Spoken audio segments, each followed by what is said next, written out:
Ms. Heard, you just testified that this case has been very hard for you. So let's talk about that and why. All right. Your lies have been exposed to the world multiple times, right? I haven't lied about anything I've been here to say. You sat here and told this jury that the events in Hicksville started with Mr. Depp getting really upset about a woman leaning on you. Is that correct? Yes, that's effectively what happened, yeah. You testified that he actually grabbed that woman's wrist and twisted it, right? And told her that he could effectively break her wrist by saying he knew how many pounds of pressure, or asking her how many pounds of pressure it took to break a human wrist. But your own witness, your former best friend, Rocky Pennington, she didn't corroborate that, did she? I'm not quite sure what part of that night she saw. There were a lot of people there.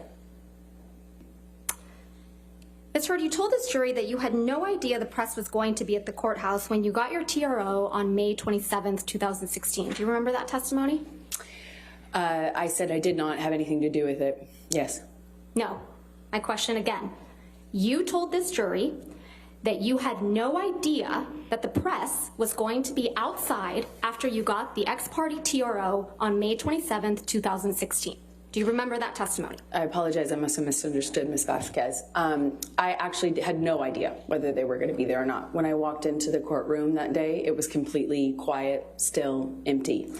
Even though I had given Johnny's team notice that I was filing a TRO, Your Honor, this is not we had no reason to believe the press knew. And Your Honor, I would also ask that you instruct the witness to please stop talking once I lodge an objection. Your Honor, she's trying to answer the question as best she can, and Ms. Vasquez is misrepresenting to her what she testified to. Well, I'll strike the last part as non-responsive. Just if you could answer the questions asked. Okay, thank you, Ms. Heard. In fact, you testified that you were, quote, shocked when you saw press when you were leaving the courthouse. Yes? Yes. You weren't shocked at all, though, were you?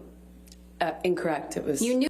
Well, you did bring your publicist to the courthouse with you on May 27th, 2016, didn't you? I sure did. I'm a public figure. I brought my publicist in case it blew up.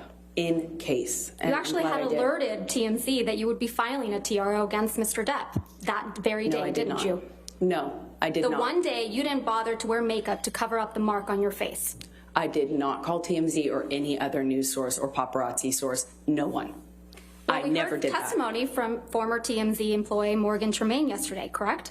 Did I hear his testimony? Yes. Yes, I was here. Yes, and you heard Mr. Tremaine's testimony that he knew to dispatch the paparazzi to the courthouse on May 27th, right? I heard him say that he knew that, yes. Yeah, and that he dispatched paparazzi to the courthouse to capture a picture of an alleged bruise on the right side of your face. Do you remember him saying that? I remember him saying that.